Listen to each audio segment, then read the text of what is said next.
నిజమైనటువంటి నాయకుడైతే ఎవరైనా సరే అధికారంలో ఉన్న ప్రతిపక్షంలో ఉన్న నిరంతరం ప్రజల పక్షాన పనిచేసినటువంటి వ్యక్తే నిజమైనటువంటి ప్రజానాయకుడని చెప్పి మనందరికి కూడా తెలుసు. గత 5 సంవత్సరాలు హ్యూజ్ మ్యాండేట్ వచ్చింది. 151 స్థానాలతో ఒక వ్యక్తి ఈ రాష్ట్రానికి ముఖ్యమంత్రి అయ్యాడు. అధికారం ఉన్నటువంటి 5 సంవత్సరాలు కేవలం ప్యాలెస్కే పరిమితమై ఈ రాష్ట్రంలో ఏమి జరుగుతుంది, ప్రజలు ఏ ఇబ్బందులు పడుతున్నారు,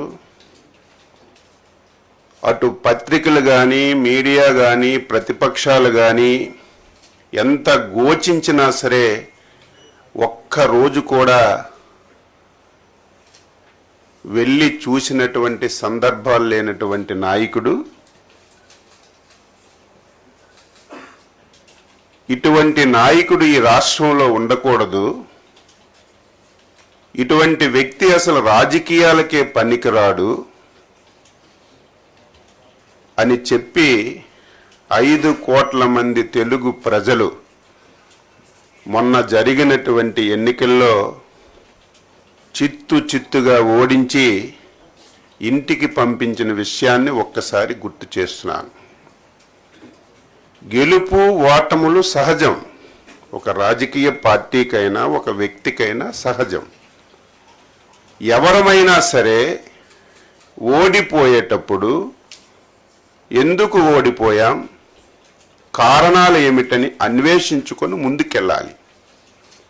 కానీ ఈరోజు ఆ వ్యక్తి పరిస్థితి చూస్తుంటే, మాటలు వింటుంటే ఆ వ్యక్తి పూర్తిగా స్థితి పూర్తిగా లేనటువంటి వ్యక్తిగా మాట్లాడుతున్నాడు. 8 మాసాల్లో చంద్రబాబు నాయుడు గారు వ్యవసాయ శాఖని ఏమీ చెయ్యలేదు, రైతు దీనావస్థలో ఉన్నాడు, పంటలకి గిట్టుబాటు రావడం లేదని చెప్పి ఈరోజు పచ్చి అబద్ధాలు మాట్లాడుతున్నటువంటి వ్యక్తికి నేను ప్రెస్ మీట్ పెట్టి సమాధానం చెప్పలేనటువంటి అవసరం ఉన్నా సరే, ప్రజా జీవితంలో ఉన్నాం కాబట్టి, మనం ప్రజలకి జవాబుదారీ కాబట్టి ఈరోజు రైతులకి ఈ రాష్ట్ర ప్రభుత్వం చేసిన విషయాలని తెలియచేయాలనే ఉద్దేశంతోనే ఈరోజు పత్రికా సమావేశం పెట్టాను. 5 సంవత్సరాలు ఈ రాష్ట్రంలో ప్రధానమైనటువంటి శాఖలు 70% మంది బతుకుతున్నటువంటి శాఖలు, ఈ రాష్ట్రానికి ఆదాయ మార్గాలను తీసుకొస్తున్నటువంటి శాఖల్ని 5 సంవత్సరాలు తాళమేసి బిగించినటువంటి వ్యక్తి ఈరోజు ఆ శాఖల గురించి మాట్లాడుతున్నాడు. ఈరోజు వ్యవసాయ అనుబంధ శాఖలు ఈ రాష్ట్రంలో 60-70% మంది వ్యవసాయం అనుబంధ రంగాల మీద ఆధారపడ్డారు. అందులో రాష్ట్రానికి ఎక్కువ ఆదాయ వనరులు వచ్చినటువంటి శాఖ వ్యవసాయ అనుబంధ శాఖలు. 5 సంవత్సరాలు ఒక్కటంటే ఒక్కటి రైతు గురించి నువ్వు చేసి ఇది నేను చేశానని చెప్తే ఎవరమైనా సరే గౌరవిస్తాం. ఒకవేళ ఆయన చేసిన మంచి విషయాలుంటే తీర్చుకొని ఆచరిస్తాం. 5 సంవత్సరాల్లో అతి ప్రధానమైనటువంటిది శాఖలో సాయిల్ టెస్టింగ్ అనేది ఒక్క సెంటు భూమికి సాయిల్ టెస్టింగ్ చేసి ఒక్క కార్డైనా నువ్వు ఇచ్చావని నిరూపించగలిగితే నువ్వు చెప్పిన దానికి నేను సిద్ధంగా ఉంటాను. 5 సంవత్సరాల్లో మొత్తం వ్యవసాయ శాఖని అట్టగ మీద పెట్టావు. 2014-19లో చంద్రబాబు గవర్నమెంట్లో తీసుకున్నటువంటి అనేక నిర్ణయాలని నువ్వు పూర్తిగా పాతాళలోకాన్ని పాతిపెట్టి రైతుకి తీవ్రమైనటువంటి ఇబ్బందులకు గురి చేశావు. 5 సంవత్సరాల్లో మెకనైజేషన్ కింద ఒక్క పైసా అంటే ఒక్క పైసా నువ్వు ఖర్చు పెట్టావని లెక్కలు చూపించు. ఈరోజు అత్యంత ప్రాధాన్యమైనటువంటిది డ్రిప్పు, స్ప్రింక్లరు, ఇరిగేషన్ మీద ఆధారపడినటువంటి రైతులు ఉన్నారు. అందులో నువ్వు పుట్టినటువంటి రాయలసీమ జిల్లాలో ఎక్కువ మంది డ్రిప్ మీద, స్ప్రింక్లర్స్ మీద ఆధారపడుతున్నారు. ఒక్కరికైనా నువ్వు డ్రిప్ కానీ స్ప్రింక్లర్లు కానీ ఇచ్చినటువంటి సందర్భాలు ఉన్నాయని చెప్పి నేను అడుగుతున్నాను. మేము వచ్చి 8 మాసాలు అయింది, గిట్టుబాటు ధరలు రావడం లేదని గగ్గోలు పెడుతున్నావు. ఏం జగన్మోహన్ రెడ్డి,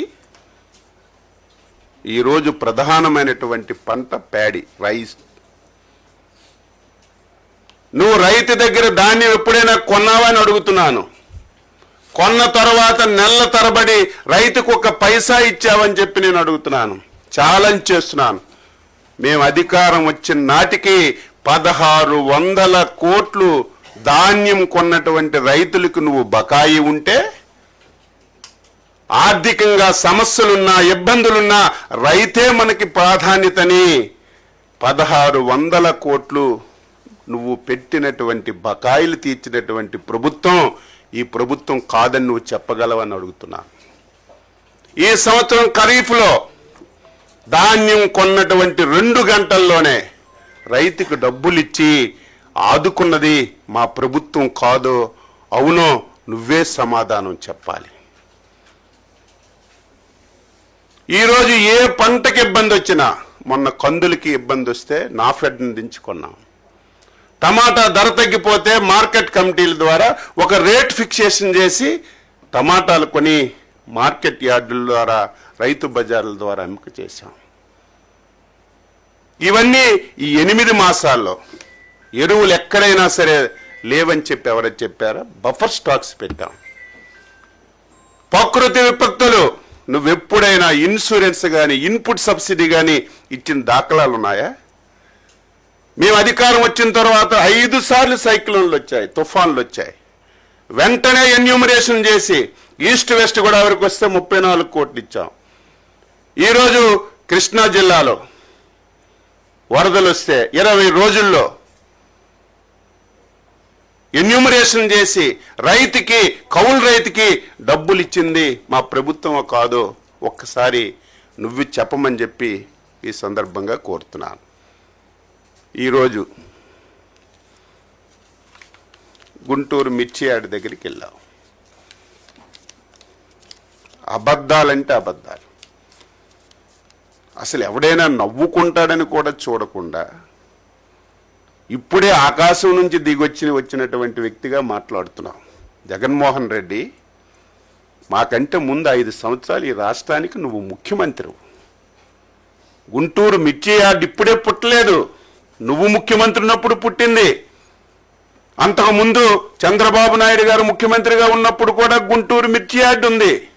దాని చరిత్రను ఒకసారి తెలుసుకోకుండా ఇష్టానుసారంగా చెప్పిందే చెప్తే, అబద్ధాలు చెప్తే, ఒక పనికి మాలిన పేపరు, టీవీ ఉందని స్క్రోలింగ్ లేస్తే ప్రజలు నమ్ముతారనుకుంటే నీ అవివేకం అని చెప్పి నేను ఘంటాపదంగా చెప్పదలిచాను. ఈరోజు మిర్చి ఈ దేశంలో తెలంగాణలో పండుతుంది, మధ్యప్రదేశ్లో పండుతుంది, కర్ణాటకలో పండుతుంది, వెస్ట్ బెంగాల్లో పండుతుంది. అదే మన రాష్ట్రానికి వస్తే ఒక 11 జిల్లాల్లో మిర్చి పండుతున్న విషయం నాకు, మీకు, ఈ రాష్ట్ర ప్రజలందరికీ కూడా తెలుసు. మిర్చి మాట్లాడితే ఒక విషయం చెప్తాడు. మేము ఉండేటప్పుడు 20,000 రూపాయలు ఉండేది, చంద్రబాబు నాయుడు వచ్చాక 13,000కి తగ్గిపోయిందని చెప్పి మాట్లాడుతున్నాడు. ఇది నేను సొంత కవిత్వం కాదు, ఇది ఆన్ రికార్డ్. ఏ డిపార్ట్మెంట్ దైనా సరే రికార్డు ఉంటుంది. గత 10 సంవత్సరాలు మిర్చి ధరలను తీసుకున్నాను ఒకసారి. 2015-16 నుంచి 2024-25 వరకు ఏ సంవత్సరం ఎంత ధర మిర్చికి ఉందని అన్ని సంవత్సరాలు చూస్తే మ్యాక్సిమం 11,000 నుంచి 13,600 వరకు ఉంది. 2 సంవత్సరాలు 2022, 23, 23, 24 ఒక సంవత్సరం 20,500, ఒక సంవత్సరం 20,000 ఉంది. ఇది నేను ఏదో 13,000 ఉంది, 14,000 ఉంది, రైతుకి ఇప్పుడు ఇచ్చేస్తున్నామని చెప్పి నేను ప్రభుత్వం తరపున చెప్పడానికి సిద్ధంగా లేను. ఈరోజు మిర్చి రైతు ఇబ్బందుల్లో ఉన్నాడు. ఎందుకంటే ఆ రోజుకి ఈ రోజుకి పెట్టుబడులు పెరిగాయి, పెస్టిసైడ్స్ రేట్స్ అన్నీ పెరిగాయి, కూలీల రేట్లు పెరిగాయి. ఇబ్బందులు ఉన్నటువంటి విషయం కూడా ఈరోజు మేము గ్రహించాం. నీలాగా చేతులు కొట్టుకొని ముడుచుకొనో, నీలాగా ఎవరో పేపర్ మీద రాస్తే చదవడమో ఈ ప్రభుత్వానికి, ఈ ప్రభుత్వంలో ఉన్నటువంటి మాకు అవసరం లేదని చెప్పి తెలియజేస్తున్నాను. ఎంత తెలివైన వాడంటే జ్ఞానమున్న ఏ వ్యక్తి కూడా చేయడు. ఒక దంపుడు ఉపన్యాసం ఇచ్చావు కదా జగన్మోహన్ రెడ్డి, దీని ఒక్కదానికి నువ్వు ఆన్సర్ చెప్పు. ప్రభుత్వం మద్దతు ధర ఎప్పుడు ప్రకటిస్తుంది? మార్కెట్లో ధర తక్కువ ఉంటే ప్రభుత్వం మద్దతు ధర ప్రకటించి ప్రభుత్వం వెంటనే ఇంటర్వ్యూన్ అయి కొంత డబ్బులు పెట్టి ప్రభుత్వం కొన్నప్పుడే మనం మాట్లాడాలి. ఎంత తెలివైన వాడంటే 9/1/2020 సంవత్సరం. ఇంకా అబద్ధం చెప్తే నేనేం చెప్పలేను. ఆ రోజుకి ఈ పెద్ద మనిషి ముఖ్యమంత్రి అని నేను అనుకుంటున్నాను. ఆ రోజు అగ్రికల్చర్ డిపార్ట్మెంట్ నుంచి, మార్కెట్ యార్డ్ డిపార్ట్మెంట్ నుంచి ఒక